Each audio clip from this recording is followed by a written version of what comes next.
సమస్తాః సుఖినో భవంతు. సమస్త ప్రజలు సుఖ సంతోషాలతోని చక్కగా వర్షాలు పడుతూ చక్కగా జీవించాలని చెప్పేసి మనం కోరుకుంటున్నాం. సమాజంలో ప్రతి ఒక్క సభ్యుడు కూడా అదే కోరుకుంటారు. కొందరు సున్నితంగా చెప్తారు, కొందరు కాస్త ఉద్రేకంగా చెప్తారు, కొందరు భావాత్మకంగా చెప్తారు, కొందరేమో ఇతరులను ఉత్ప్రేక్ష చేస్తారు. శ్రీ జట్టి రవికుమార్ గారు నాకు సుమారు 20 సంవత్సరాల నుంచి స్నేహితుడు. ఆయనకు శక్తి, ఆర్థికంగా శక్తి లేకపోయినా కూడా సమాజానికి ఏదో ఒకటి చేయాలి, ఏదో ఒకటి చేయాలి, ఏదో ఒకటి చేయాలి, ఏదో మార్పు సాధించాలని చెప్పేసి కోరికతోని ఆయన ప్రయత్నం చేస్తున్నారు. మేమందరం కూడా సమతావాదులం, సర్వ సమానత్వాన్ని మేము కోరుకుంటాం. మాకు మామూలు జనం ఆరోపించేటువంటి ఉచ్చ నీచ అంటే వ్యవస్థలని మాకు కూడా తెలియవు, మాకు అవసరం ఏం కూడా లేదు. మేమంతా సమతావాదులం. సర్వ సమానత్వము సౌభ్రాతృత్వం కావాలనే ఆలోచనతో ఎన్నో ప్రయత్నాలు చేశాము. కొన్నిసార్లు విజయం సాధించాం, కొన్నిసార్లు ఓడిపోయినాం. ఓడిపోవడం అనేది మా పరిమితి కాదు, మాకు సంబంధం లేదు. మా ప్రయత్నం మేము చేస్తూనే ఉంటాము.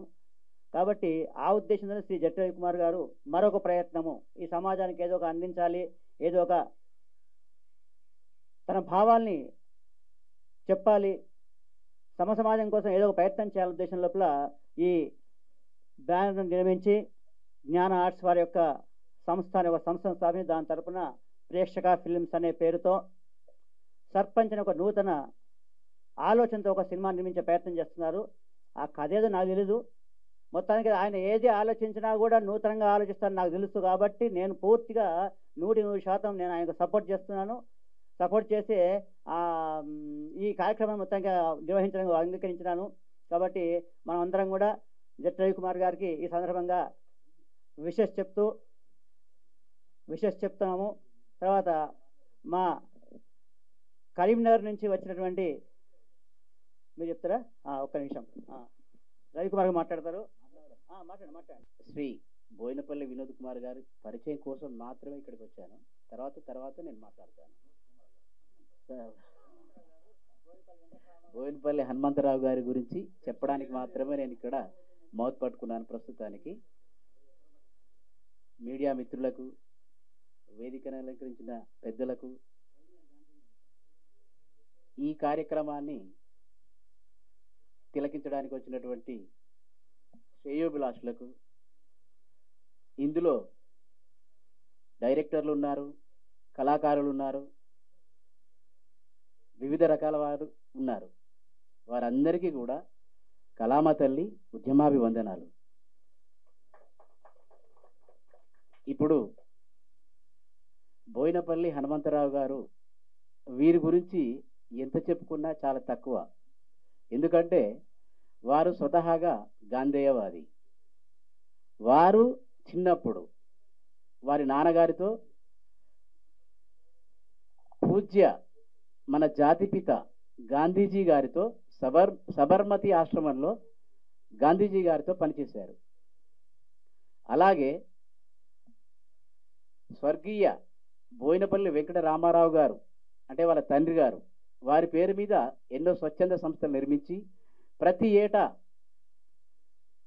కవులు, కళాకారులు, ప్రజా వాగ్గేయకారులకు, ఈ రంగం అని కాదు, ఏ రంగమైనా ఆ రంగంలో నిష్ణాతులైనటువంటి వారికి వారి సంస్థ పరంగా ప్రతి సంవత్సరం ఒక అవార్డు ఇస్తారు వారు. అలాగే వాళ్ళ అమ్మగారి పేరు మీద ఒక ఫౌండేషన్ ఉంది. ఆ ఫౌండేషన్ ద్వారా అనాథలను, అనాథలను నేను ఇది సార్ అని ఎవరన్నా తనను చేయి చాస్తే మాత్రం అపన్న హస్తం చాలా గొప్పగా ఇస్తారు. కాబట్టి దయచేసి వారు భారత స్వాతంత్ర సమరయోధుల జాతీయ సంఘ జాతీయ అధ్యక్షులు. ప్రస్తుతానికి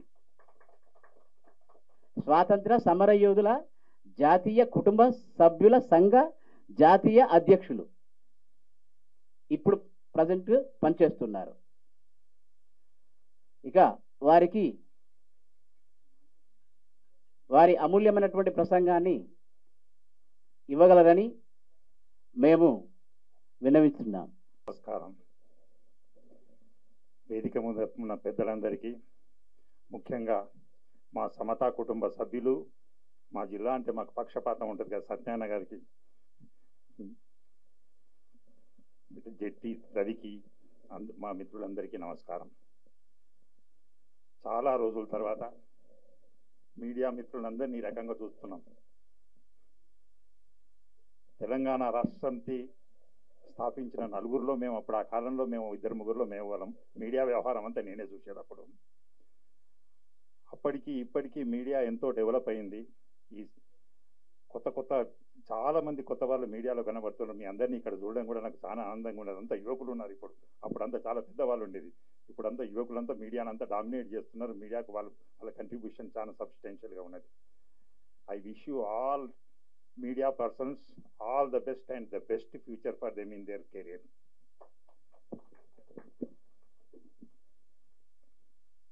అసలు సినిమా రంగం అనేది మేమంతా సమాజ సేవా రంగం, రాజకీయ రంగం, ఈ రంగాలతోని మాకు అనుబంధం ఎక్కువ.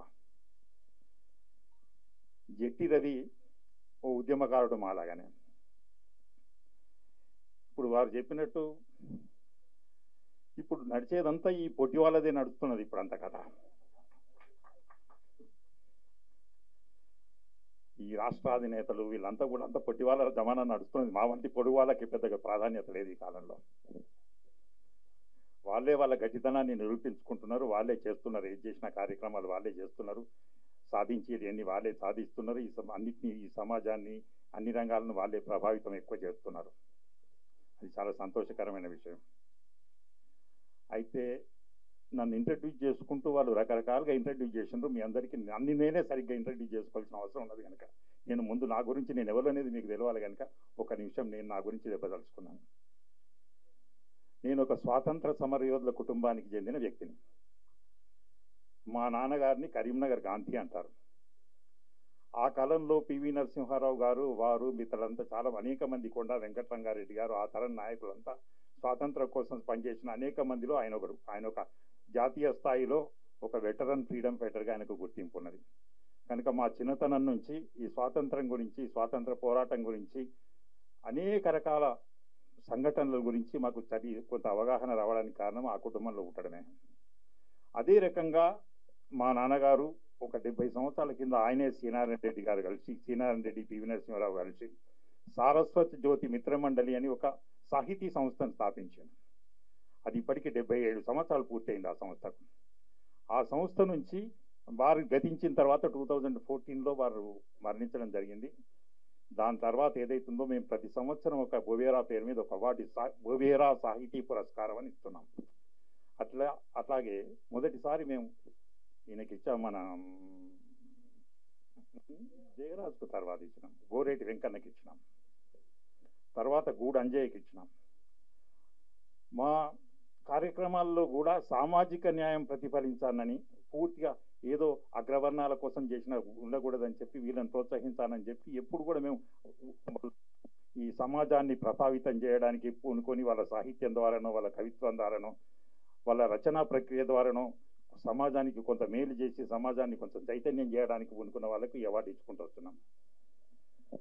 తర్వాత జయరాజ్కి ఇచ్చాం, తర్వాత సుద్దాల అశోకతేజ్కి ఇచ్చాం, తర్వాత మొన్న విమలకకి ఇచ్చాం.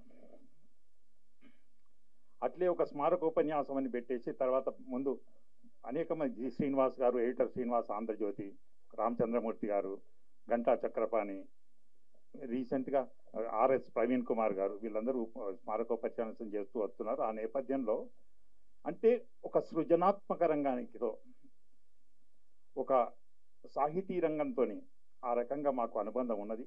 మేము మాకు వచ్చింది వస్తున్నాం ఈ రోజుల నుంచి. మా నాన్నగారు కూడా జైలు నుంచి విడుదలైన తర్వాత ఆయన ఫ్రీడమ్ ఫైటర్గా ఒక 13-14 నెలలు జైల్లో ఉన్నారు. ఆయనను కొట్టని ఎంచలేదు నిజాం ప్రభుత్వం. ఆయనను కొట్టిన ప్రతిసారి వందే మాత్రం అనేవాడు. తర్వాత జయప్రకాష్ నారాయణతో బాగా అటాచ్ అయిపోయి, వినోబాబాతో అటాచ్ అయిపోయి మాకున్న ప్రాపర్టీలో కొంత భూదానం చేసి ఆ రకంగా ఆయనకు కరీంనగర్ గాంధీ అని బిరుదు వచ్చింది. ఆ తర్వాత అనేక సేవా కార్యక్రమాలు చేసిండు. ఆ కార్యక్రమాలతో పూర్తిగా నేను అనుసంధానమై ఉన్నా. దాని తర్వాత ఏదైతుందో national forum for families of freedom fighters of India, భారత స్వాతంత్ర సమరయోధుల కుటుంబాల జాతీయ వేదిక అని ఒక వేదిక ఉంది. దానిలో మహాత్మా గాంధీ మనవడు తుషార్ గాంధీ, సుభాష్ చంద్రబోసు కుటుంబ సభ్యురాలు రాజ్యలక్ష్మి చౌదరి, భగత్ సింగ్ వాళ్ళ కుటుంబ సభ్యులు, వీళ్ళంతా నా దగ్గర మెంబర్లు. ఆ రకంగా ఈ స్వాతంత్ర సమరయోధుల కుటుంబానికి సంబంధించిన సేవా కార్యక్రమాలు, వాళ్ళ సంక్షేమానికి సంబంధించిన విషయాల్లో కొంత మేము ఈ మధ్య కొంత వర్క్ చేయడం జరుగుతున్నది. ఇది అదొకటి. తర్వాత ఇప్పుడు మొన్నటి వరకు ముఖ్యమంత్రి ఉన్న కేసీఆర్ ఏదైతుందో నా క్లాస్మేట్, ఆయనను తెలంగాణ ఇష్యూ టేకప్ చేద్దామని ఆ కాలంలో ఏదైతుందో బాగా పట్టుబట్టి ప్రోత్సహించి చేసి ఒక నలుగురమే, నేను, ఇన్నయ్య, మధుసూదనాచారి, కేసీఆర్, ఈ నలుగురమే దాన్ని స్థాపించినాం. అప్పుడు ఆఫ్ కోర్స్ దాన్ని స్థాపించిన 2 సంవత్సరాలకు మేమంతా దూరమైనాం. ఆయన ఏదో మాకు నచ్చని విషయాల మూలంగా మేము దూరమైనాం. మాకు దేశవ్యాప్తంగా ఆంధ్ర వాళ్ళతో కూడా చాలా సంబంధాలు ఉన్నాయి, దేశవ్యాప్తంగా సంబంధాలు ఉన్నాయి. ఆ రకంగా కూడా వాళ్ళందరినీ కన్విన్స్ చేసినాం. అప్పుడు తెలంగాణ కోసం ఇదంతా చేసినాం. ఇది నా సూక్ష్మ నేపథ్యం, హంబుల్ నేపథ్యం. ఎందుకంటే వాళ్ళు పరిచయం చేస్తున్నట్లు ఇవన్నీ సరిగ్గా చేయలేకపోయినా కనుక నేను చెప్పవచ్చు. జట్టి రవి ఓ రకంగా గట్టి రవి, ఒక పట్టు వదలని విక్రమాదిత్యుడు. ఆయన ఒక రైతు బిడ్డ, ఆయనది గ్రామీణ నేపథ్యం. ఆయన మనస్తత్వం ఏమో ఒక విప్లవ మనస్తత్వం, అభ్యుదయ మనస్తత్వం. సమాజానికి ఏదైనా కొంత చేయాలి, ఏదో మాధ్యమాన్ని ఎంచుకొని మనం కృషి చేయాలి, ఏదో మాధ్యమం ద్వారా మనం పనిచేయాలనే మనస్తత్వం. ఆ రకంగా తెలంగాణ వచ్చిన తర్వాత కూడా ఏదన్నా చేయాలి సార్ తెలంగాణకు, మనం ఏదన్నా కొంత ఏదో రంగంలో దీన్ని తెలంగాణకు కొంచెం ఒక చైతన్యం కలిగించే, తెలంగాణ ప్రజలను ఎడ్యుకేట్ చేసి కొంచెం చాలామంది అట్టడుగు వర్గాలు, అటు బలహీన వర్గాలు, గ్రామీణ ప్రాంతంలో ఉన్న వాళ్ళు ఉన్నారు, వాళ్ళ కోసం ఏదన్నా చేయాలి, ఒక మాధ్యమాన్ని ఎంచుకొని ప్రతిసారి చెప్తూ వస్తున్నాడు. అయితే ఆయనకు తోచిన విధంగా ఆయన పరిధిలో ఆయన కూడా అనేక సేవా కార్యక్రమాలు చేసిండు. అనేక రకమైన రకాల వ్యక్తులతో ఇంటరాక్ట్ అయ్యిండు, వాళ్ళని ప్రోత్సహించిండు, వాళ్ళకు అందుబాటులో ఉన్నాడు, వాళ్ళకు చేదోడు వాదోడుగా ఉన్నాడు. ఆయన ఏది చేసినా కానీ హృదయపూర్వకంగా, మనస్ఫూర్తిగా, ఎలాంటి కల్మషం లేకుండా, కువారం లేకుండా, ఎలాంటి అది లేకుండా స్వచ్ఛమైన మనసుతో చేస్తాడు. అందుకే ఈజ్ లైక్ మై బ్రదర్.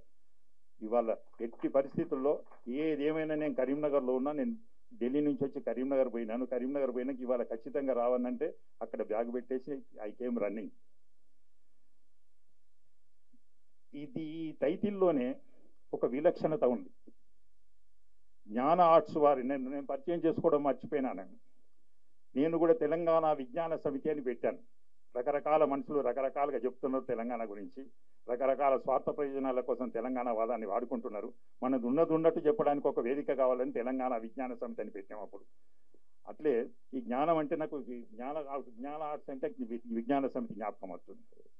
ఇంకొక గొప్ప విషయం ఏంటంటే దీనిలో ఉన్న విలక్షణత ఏంటంటే ప్రేక్షక ఫిలిమ్స్ అని పెట్టారు.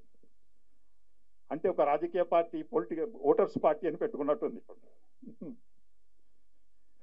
ఒక చూసేటోళ్ళు ప్రేక్షకులే. అయితే చాలా చక్కగా ఉన్నది. పీపుల్స్ పార్టీ అని ఎట్లా పెట్టుకుంటామో ప్రేక్షక ఫిలిమ్స్ అని పెట్టుకున్నారు. దీనిలో చాలా బలం ఉన్నది. సత్యనారాయణ గారికి తెలుసు దీనిలో న్యూమరికల్గా ఎంత స్ట్రెంత్ ఉన్నది అనేది. న్యూమరాలజీ ప్రకారం మాకు తెలియదు, కానీ దీనిలో బ్రహ్మాండమైన అది బాగా హిట్ అవుతుంది. అది ఇది బాగా ఐడెంటిఫై అవుతుంది ప్రజలతోని, ప్రేక్షకులతోని.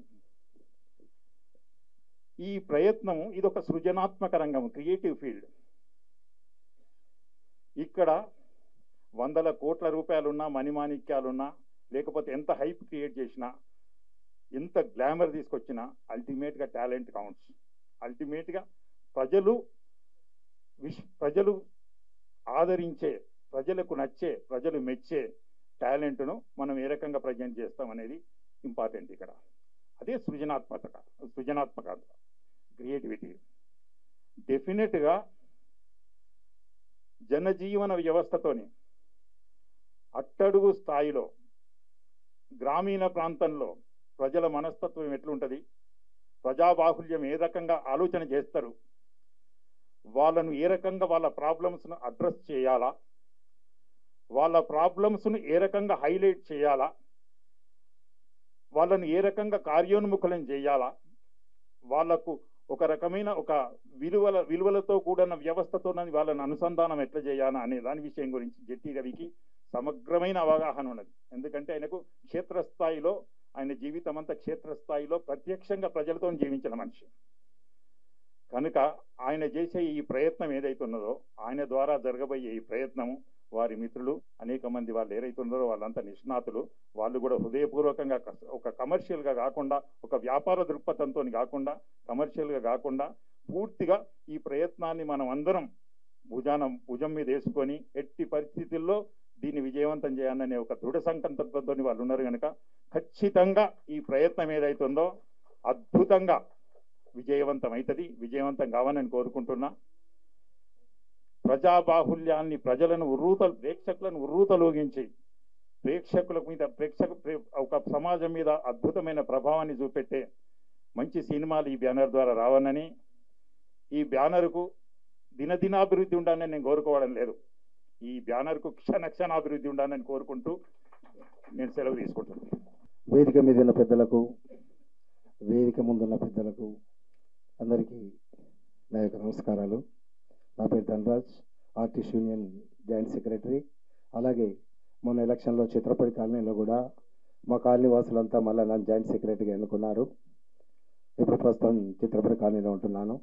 అలాగే ఈ కార్యక్రమాల కోసం మా అన్నగారు రవికుమార్ గారికి డైరెక్షన్లో ఈరోజు సర్పంచ్ అనే సినిమా పోస్టర్ అనేది లాంచ్ పూజా కార్యక్రమాలు ఉన్నాయంటే, ఈరోజు వేరే కార్యక్రమాలను మానుకొని ప్రత్యేకంగా ఇలాంటి సినిమాలు, చిన్న సినిమాలు అన్నలాంటి వాళ్ళు ముందుండి బ్యానర్ జ్ఞాన ఆర్ట్స్ వారి ప్రేక్షక ఫిలిమ్స్ అంటే ప్రేక్షకుల ఆధారంతో వచ్చేది ప్రేక్షక ఫిలిమ్స్ కాబట్టి ఈ సినిమా ఇంత కష్టపడి అన్నగారు దీన్ని ఈ ప్రాజెక్టును ముందుకు తీసుకుపోయి చాలా చక్కగా చిత్రీకరణ చేసిన తర్వాత, ముందుగా మన ప్రింట్ అండ్ ఎలక్ట్రానిక్ మీడియా సోదరులందరూ చిన్న సినిమాలను ఆదరించండి, చిన్న సినిమాలని పైకి తీసుకురండి.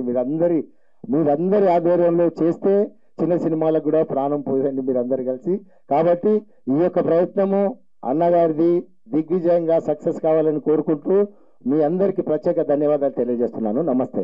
రైటర్ను, నా క్లాస్మేట్, నా మిత్రుడు రవి గారు ఈ ప్రయత్నం చాలా ఎప్పటి నుంచి చేస్తున్నాడు. ఇప్పుడు ఈ ముందుకు వచ్చిన చాలా విజయవంతం అవ్వాలని కోరుకుంటూ, ఈ జ్ఞాన ఆర్ట్స్ ముందుకు ఉండాలని, సర్పంచ్ కూడా మరీ సక్సెస్ కావాలని నేను కోరుకుంటూ మనం ఇక్కడ పిలిపించి చాలా అదృష్టంగా భావిస్తున్నాను. సర్పంచ్ సినిమా చక్కగా విజయవంతం కావాలని మనస్ఫూర్తిగా కోరుకుంటున్నాను. అందరికీ ధన్యవాదాలు. ఆంజనేయులు గారు, రవి గారు అసలు ఫస్ట్ ఈ సినిమా గురించి నాంది అనుకుంటా, మా ఆఫీస్కి వచ్చి చెప్పారు. నేను నమ్మలేదు, ఏదో అంటున్నారు అనుకున్నాను. ఏదేమైనా స్టార్ట్ చేశారు. జ్ఞాన ఆర్ట్స్ వారి ప్రేక్షక films sarpanch movie director Ravi గారికి డైరెక్టర్గా, ప్రొడ్యూసర్గా 4 డబ్బులు రావాలి, డైరెక్టర్గా మంచి నేమ్ సంపాదించాలని కోరుకుంటూ సెలవు తీసుకుంటున్నాను. Thank you, all the best. పేరు జొన్నలగడ్డ, వయసు 61, నటనా జీవితం 40 ఏళ్ళు. నాకన్నా పెద్దవారికి పాదాభివందనం, నా తోటి వారి అందరికీ నమస్కారం. జ్ఞాన ఆర్ట్ వారి ప్రేక్షక ఫిలిమ్స్ సర్పంచ్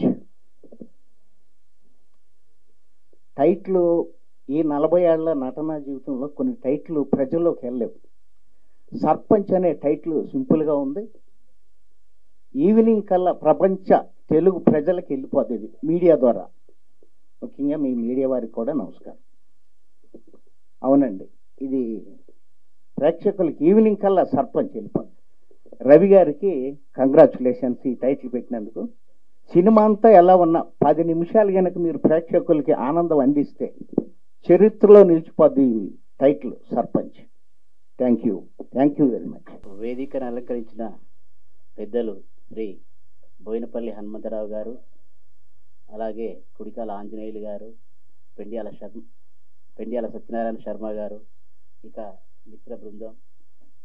తోటి మిత్ర బృందం, నా చిన్ననాటి నా స్నేహితుడు, నా క్లాస్మేట్ సంపత్, నా కుటుంబ సపరివారం, మా రమేష్, మా తమ్ముడు, మిగతా నా కుటుంబ సభ్యులు, అలాగే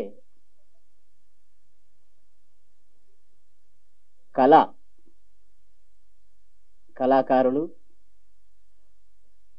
కళను నమ్ముకొని ఎంతోమంది జీవిస్తున్నారు.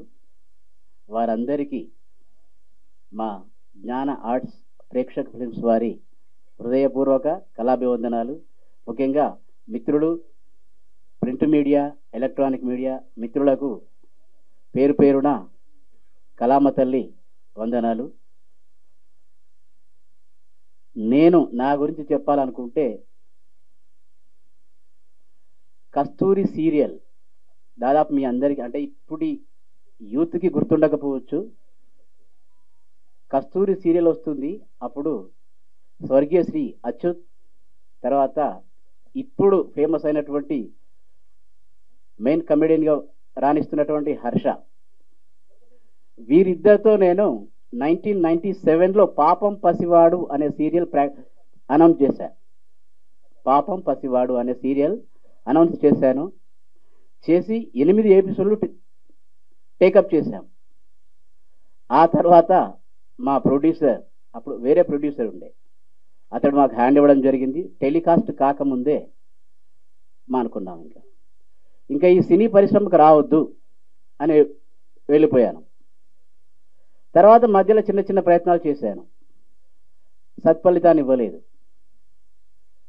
ఇదంతా కాదు అని నాకు 2005లో ఒక ఐడియా తట్టింది. ఆ ఐడియాని ఇప్పటివరకు ప్రమోట్ చేసుకోగా ఒక సొల్యూషన్ వచ్చింది.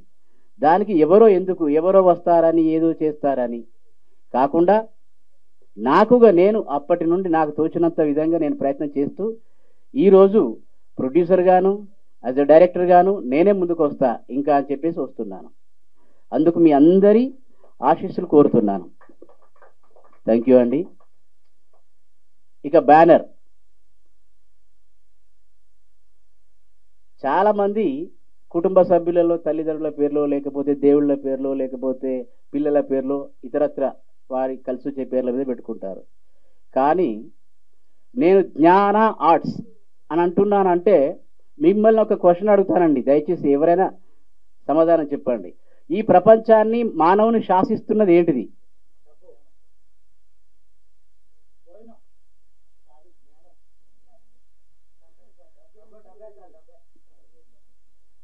సరే అండి, ఆ డబ్బు సంపాదించాలన్నా జ్ఞానం కావాలి. ఈ ప్రపంచాన్ని పూర్తి స్థాయిలో శాసిస్తున్నది జ్ఞానం. జ్ఞానం లేనిది ఏదీ లేదు. కాబట్టి జ్ఞాన ఫిలిమ్స్ అని పెట్టాం, జ్ఞాన ఆర్ట్స్ వారి ఫిలిమ్స్. తర్వాత వ్యాపారానికి దేవుడు ఎవరు? కస్టమర్. మరి ఇప్పుడు సినిమాకి దేవుడు ఎవరు? మరి ఆ ప్రేక్షకుల్ని మనం వదిలేస్తే ఎలా? కాబట్టి ప్రేక్షక ఫిలిమ్స్, జ్ఞాన ఆర్ట్స్ వారి ప్రేక్షక ఫిలిమ్స్. ప్రేక్షకులు ఉంటేనే సినిమా ఉంటుంది, సినిమా ఉంటేనే మనందరం ఉంటాం. కాబట్టి ఈ ఇతివృత్తంతో సర్పంచ్ అంటే కేవలం గ్రామాలకే పరిమితం కాదండి. సర్పంచ్ అనేవాడు దాదాపుగా ఓల్డ్ భారతదేశం అంటే బంగ్లాదేశ్, పాకిస్తాన్, మన ఇప్పుడున్న భారతదేశం, ఈ 3 దేశాలలో కూడా సర్పంచ్ అనే పదం ఉంటుంది. ఆ పదాన్ని ఏ మాత్రం పొల్లు పోకుండా ఖచ్చితంగా కంటెంట్తో ఈ స్థాయిలో మనం అందరం అంటున్నాం పాన్ ఇండియా అని. పాన్ ఇండియా కాదండి, మా సినిమా ఇండియాకు అవసరమయ్యే సినిమా. నేనేం చెప్పను ఇంకా. దయచేసి మిత్రులు, మీడియా మిత్రులు, మీకు పేరున, ఎందుకంటే నేను, మీరు నమ్ముతారో నమ్మరో, 8th క్లాస్ నుంచి ఉద్యమకారులమేనండి మేము. ఆ రోజు నక్సలైట్లో పనిచేశాం. ఆ తర్వాత ఈ తెలంగాణ ప్రాంతం అంటేనే ఒక రకమైనటువంటి ఉద్యమాల గడ్డ. మరి ఎందుకు వస్తుందో నాకైతే అర్థం కాదు, కానీ దాని ద్వారా మా జీవితాలు నాశనం అవుతున్నాయి. అంటే ఉద్యమాలతో, వాళ్ళతో కాదు, ఆ ఉద్యమాలతో మా జీవితాలు నాశనం అవుతున్నాయి. సరి అయినటువంటి దిశ దశ ఇంకా ఎదిగే మూమెంట్లో ఎక్కడో ఒక దగ్గర డైవర్ట్ అవుతున్నాం, తెలిసి తెలియని వయసులో. అలా డైవర్ట్ అవుతూ ఆ ఉద్యమాలతో నేను ఎన్నో రకాలుగా పనిచేస్తూ ఒక స్థాయిలో ఓ చిన్న పార్టీతో 2 సార్లు ఎమ్మెల్యేగా కూడా కంటెస్ట్ చేశాను. అయినా మార్పు రాలేదు. నన్నే మారమన్నారు ప్రజలు. ఇంకా నేనే మారుతాను. ఎందుకు? వారికి కావాల్సింది డబ్బు, ప్రజలకు కావాల్సింది డబ్బు. ఆ డబ్బు లేనిది ఈ రోజుల్లో ఏది జరగదు. కానీ ఆ డబ్బును సంపాదించాలంటే కూడా జ్ఞానమే కావాలండి. కాబట్టి ఈ జ్ఞానాన్ని వెతుక్కుంటూ ప్రేక్షకుల ద్వారా మంచి సమాచారాన్ని, ఒక మంచి సందేశాన్ని ఇద్దామని మీ ముందుకు వస్తున్నాము. ప్రజల ముందుకు, ప్రేక్షకుల ముందుకు, అలాగే మీడియా మిత్రుల ముందుకు, ప్రతి ఒక్కరి ముందుకు మేము ముందుకు వస్తున్నాం. దయచేసి మమ్మల్ని ఆశీర్వదించండి. అట్లాగే రీసెంట్లీ నిజంగా అండి, మాకు నేను 1997 నుంచి ఇప్పటి వరకు కూడా చిత్ర పరిశ్రమ మారలేదు. మారుతుంది అని ఆశించాము కానీ మారలేదు. స్ట్రగుల్స్ వెతుక్కుంటున్నాం సార్, చాలా స్ట్రగుల్స్ ఫేస్ చేస్తున్నాం. నేను మన మిత్రుడు పిఆర్ఓ, మా పిఆర్ఓ మధు గారికి వెల్లడి చేశాను. దయచేసి దాన్ని కొంచెం పరిష్కరించండి. అలాగే మిత్రులు మీరు కూడా, ప్రతి ఒక్కరు కూడా పరిష్కరించండి. ఆ సమస్య ఏందో మీకు అందరికీ తెలుసు. ప్లీజ్ అండి. కళాకారుడు పైవాడు తింటే కాకుండా కింద కళను నమ్ముకొని చాలా మంది ఉన్నారు. వారందరికీ భోజనం అందేటట్టు చేద్దామండి. ఇక మీ అందరికీ కళాభివందనాలండి. థ్యాంక్ యూ అండి.